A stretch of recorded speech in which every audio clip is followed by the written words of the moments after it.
A private company was paid tens of thousands of dollars to save a community school, but the school got worse, not better. Yeah, tonight in our Beyond the Books investigation, Chris Jones asks, is Utah's $7 million to private companies good for our schools? Ochre Hill's parents had every reason to think that their school would be saved. Thanks to a new law passed in 2015, the state paid $160,000 to a private company to save the school. But when it was all said and done, that didn't happen.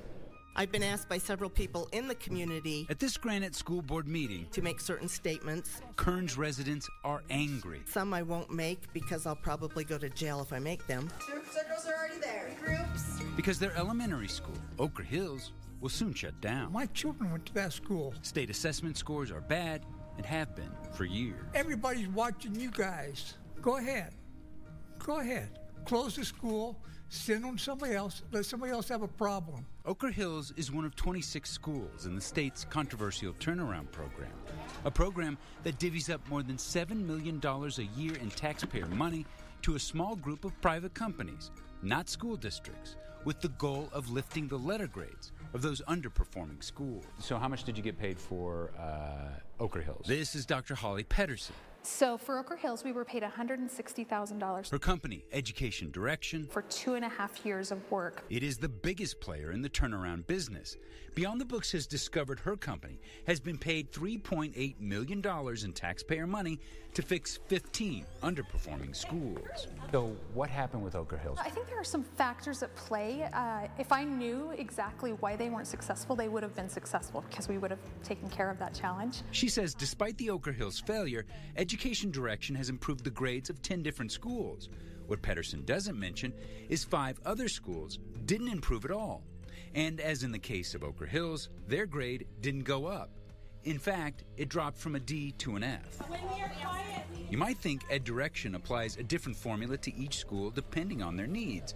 But Beyond the Books has discovered the company used the exact same template with some variations on every school they worked with. Despite the single uniform plan, Ed Direction didn't get paid once. They got paid 15 times, at least $160,000 per school, whether the school improves or not. Why do we have to pay you 8 times to do that when maybe we could pay you once? Your question of scale is one that's really outside of my control. But what I can say is that outside eyes and ears, outside help matters. So you could have done this on your own. Yeah. Mitch Nurden with Granite Schools says his team has been working with limited budgets to fix the district's troubled schools for years. He says if the state wants to dole out cash, they should keep it in the schools, not give it to private companies. Why don't we use that to invest in the teachers and invest in the places where we actually have to improve? And then you wouldn't have to pay Ed Direct 8 times. Right. Does that seem to be an appropriate amount of money, you think? It probably is not sufficient. We went to the man who made the turnaround program a reality, former State Senate President Wayne Niederhauser. He says you need boots on the ground to save schools, and that is costly. Maybe one consultant for all the schools would make a difference. That just doesn't work because you need to have people there working with them on, on a weekly basis, bi-weekly basis. Consequently, it does cost us a little bit of money. However, Niederhauser does say that if a company fails like Ed Direction did with Ochre Hills, they should see the consequences. That ought to be a red flag for everybody. Yeah, what should happen to those companies? Hopefully they don't get hired again. Yeah. Don't do this for the parents, do it for the kids. Back in Kearns, they're paying attention to the math surrounding the turnaround program and wondering how the equation led to the subtraction of their community school. I heard a little boy say to his father, "Daddy, I don't want to change schools. My friends go here."